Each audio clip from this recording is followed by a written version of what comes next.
How did Ed use anger in political strategy? Steve O'Connell, Boston, Massachusetts. There was a couple things around anger and political strategy.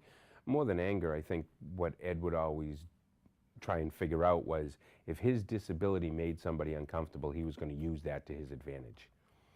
And we had ways and actual tools that he used specifically to make him look more disabled in certain situations with certain people when he knew that would be to his advantage.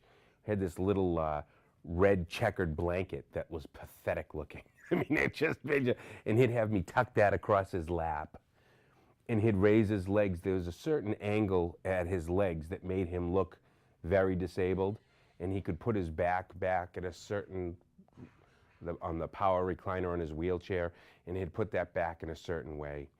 And he would use his mouthpiece. He had a respirator that just blew air.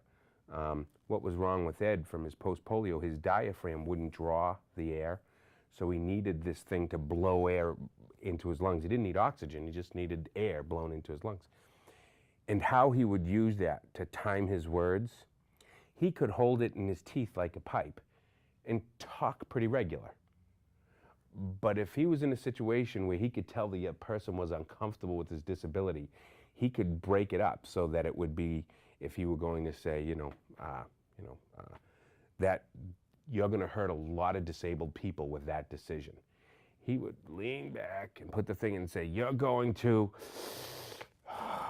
hurt a lot of people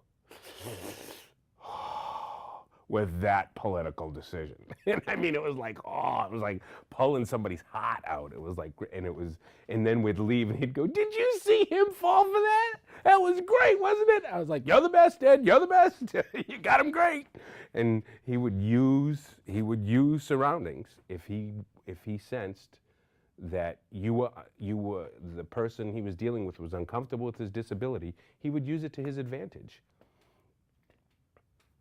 And he would do that in budget meetings with guys from Capitol Hill working on more money for the disabled. He would get funding when other departments were getting cut, because he would use that technique of saying, do you really want